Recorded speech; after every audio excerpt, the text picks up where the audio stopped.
first live recording of the Kinks and Beatles Daily Deep Dive. I'm your host, Tony Fry. Things are a little bit different, but I'm really excited to try this out. So, real quick, every day I'll be recording an episode on Facebook Live where you can participate by asking questions, sharing insights, or just telling me I'm wrong about something I said. And the videos will be archived on our Facebook page, facebook.com/herohabit, as well as our YouTube channel. So be sure to subscribe there so you can watch each episode as it will be supplemented with visual material. And then a week after the recording, we'll put the audio of this session up on our normal podcast feed. So you can continue listening there if you prefer, but now you have the other options. And, it's just going to be a lot more options for you to find this series. And also, I hope you'll share the videos with your Kinks and Beatles friends all over the interwebs. Share it in some groups on Facebook, share it on Twitter, wherever. And then be sure to follow Hero Habit on Facebook or join our Kinks and Beatles Facebook group so you can find out recording times as well as the premium bonus episodes that will cover topics beyond a single song. Okay, all that information, of course, can be found at herohabit.com so that you're not searching forever. Okay, enough housekeeping though. Let's get on with the show because today we are talking about Magical Mystery Tour, the song, which was released November 27th, 1967 in the United States and December 8th, 1967 in the UK. And I don't usually share both release dates, but Magical Mystery Tour is a bit of an odd release. In the United States, a complete album was made of the Magical Mystery Tour tracks from the movie. Side A included all of the music from that television movie. All right, which was also called Magical Mystery Tour, in case you're unaware. Side B included all of the singles released in 1967, which weren't included on the album to that point. So in the UK, only the songs that would appear in the movie were released as a double EP. So basically the first side of the Magical Mystery Tour American album. But here's where it gets weird. When the Beatles were releasing their albums on CD for the first time, they ignored every single American release in favor of canon British releases, except for this one. So despite it being a typical American Frankenstein release, it is now considered an official album, and some may argue one of the band's best. The other odd bit is that the double EP has a different track order than side A of the album. But on both the album and the EP, the title track appears as the opening track. So over the next few episodes, we'll be covering the American release, and I'll go over the differences between the two releases in greater detail as we get to those differences. The song Magical Mystery Tour was the first track recorded for this TV project, which was conceived by Paul. And in fact, Paul came into this session with the song and a basic idea for the film, and the entire band fleshed out an outline of the film and did some takes of the title track. And one amazing factor of these sessions is the timeline.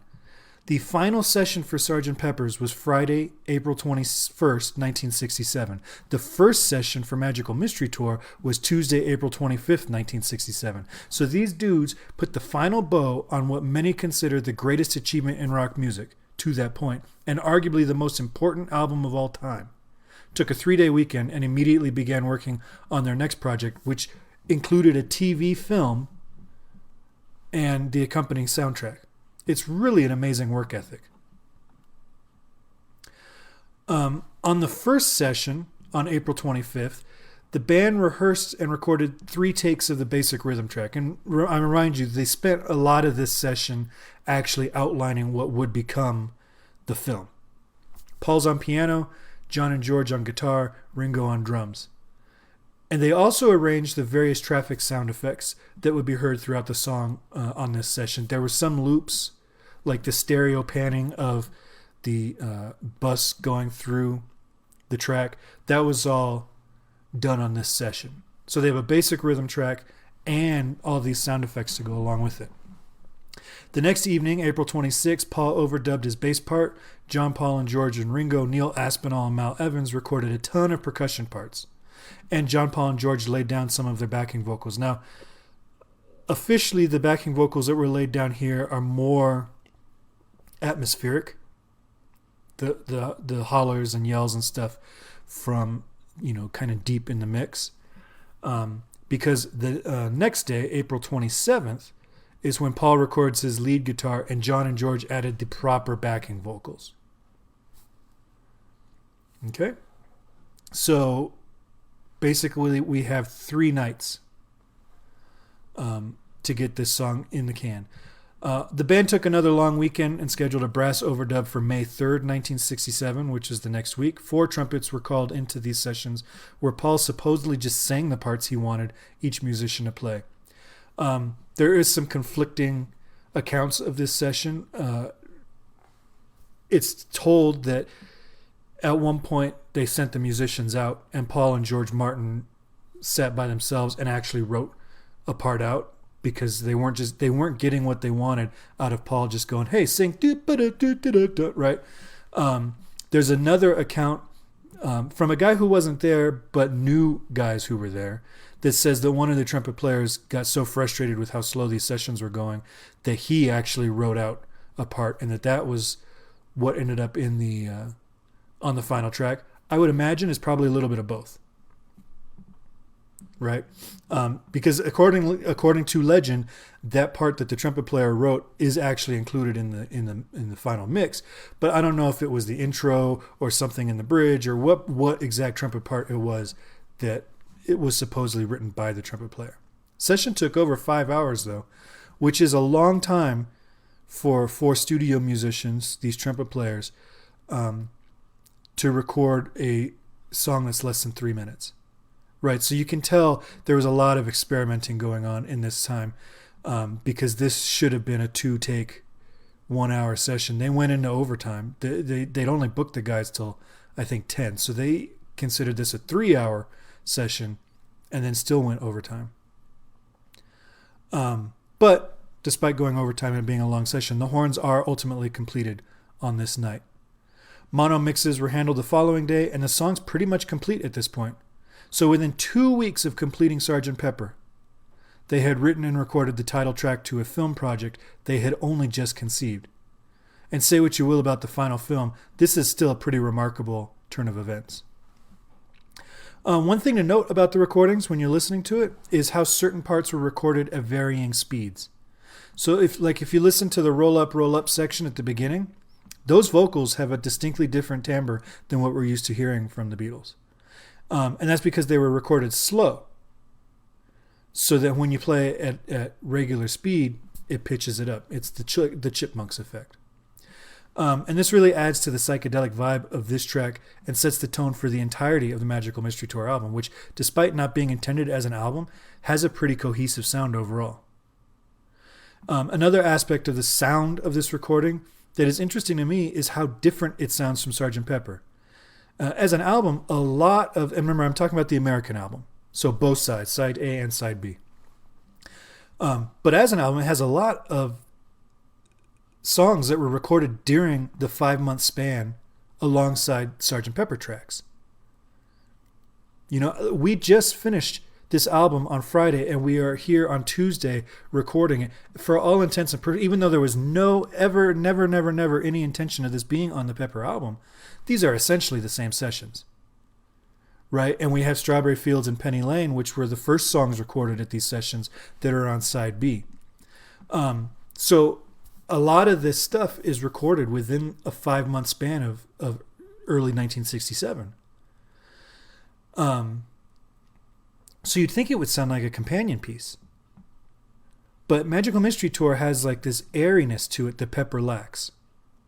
There's more space in the tracks. It's, I would say, equally as produced, right? They are doing layers on layers on layers.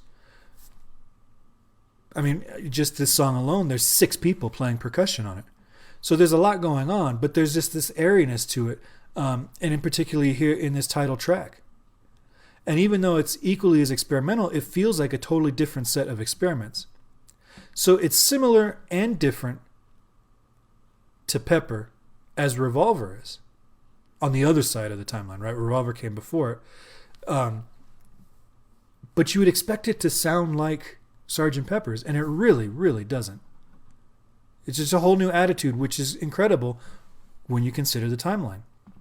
Musically, the song begins in the key of E major and opens on a D chord with the horn fanfare going from D major to A major to E major, where it stays for several bars. So the first chord is a borrowed chord because D major doesn't appear anywhere in the key of E. The closest thing would be a D sharp diminished chord. So basically we're doing a 4 of 4, that's the D, to a 5 to a 1.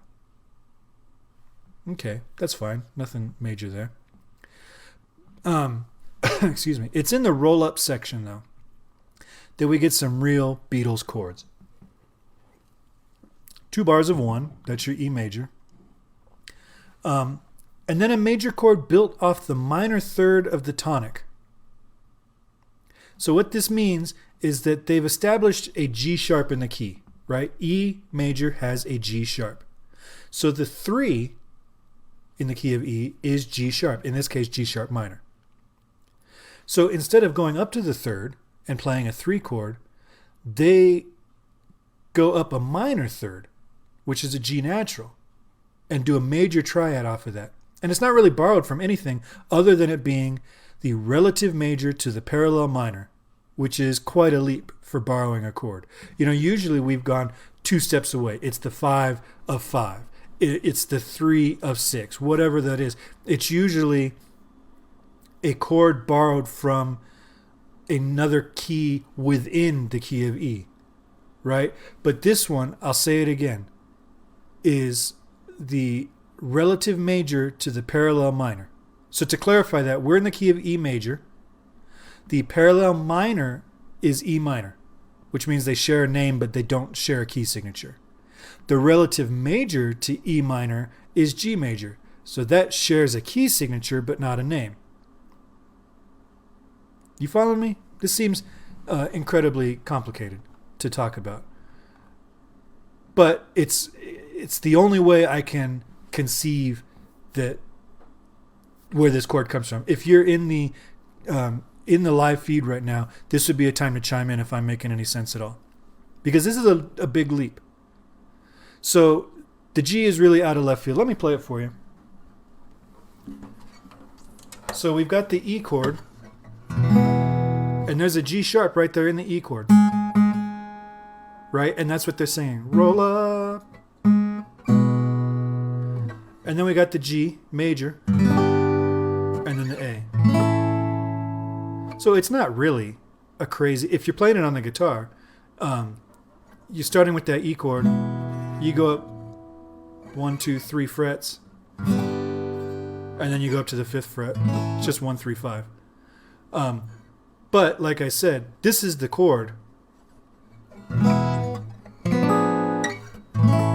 That's the chord that belongs in the key of E, the G sharp diminished, if you're going to take that same route. So it's a really interesting chord progression. And it's the type of movement, harmonic movement, you'll hear a lot from the Beatles. They like to do this kind of movement. They like to do major third, stuff like that. This is not an uncommon type of progression, but it is still cool to hear. For this section, the magical mystery tour is hoping to take you away. They sort of shift to D major and then just do some diatonic movement in the bass going down.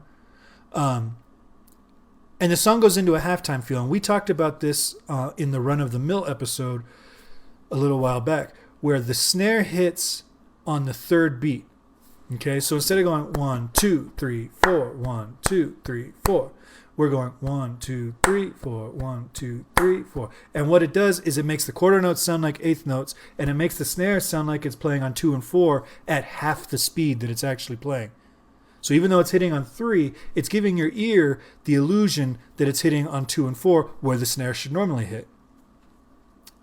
So they don't actually shift time there. It's just a halftime feel. And then for the instrumental break, they stay in E, but they're hovering on the 5 chord.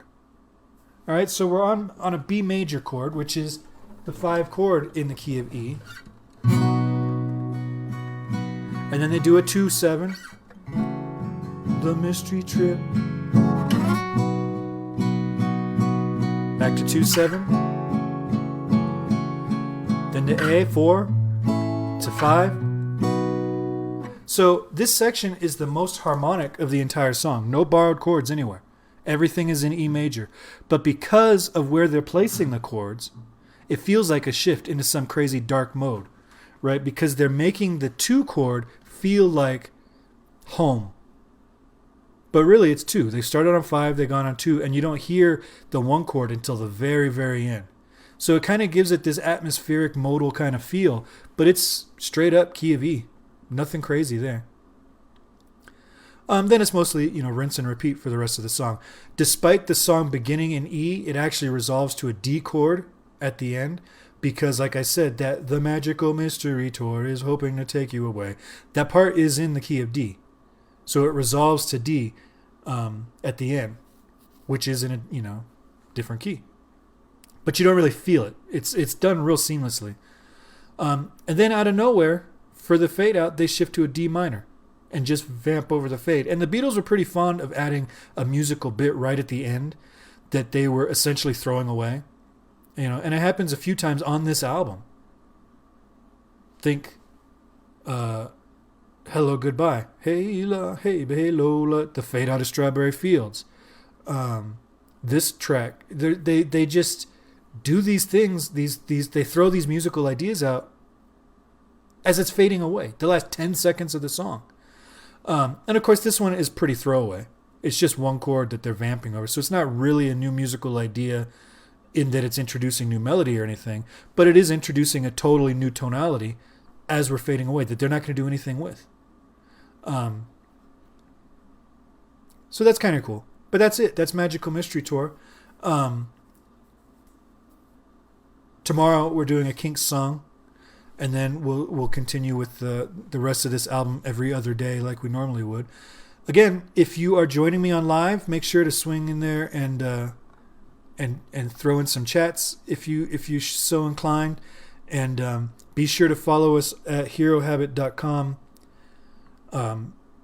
to find where you can follow us on social media so that you know what time we're scheduling all these live feeds.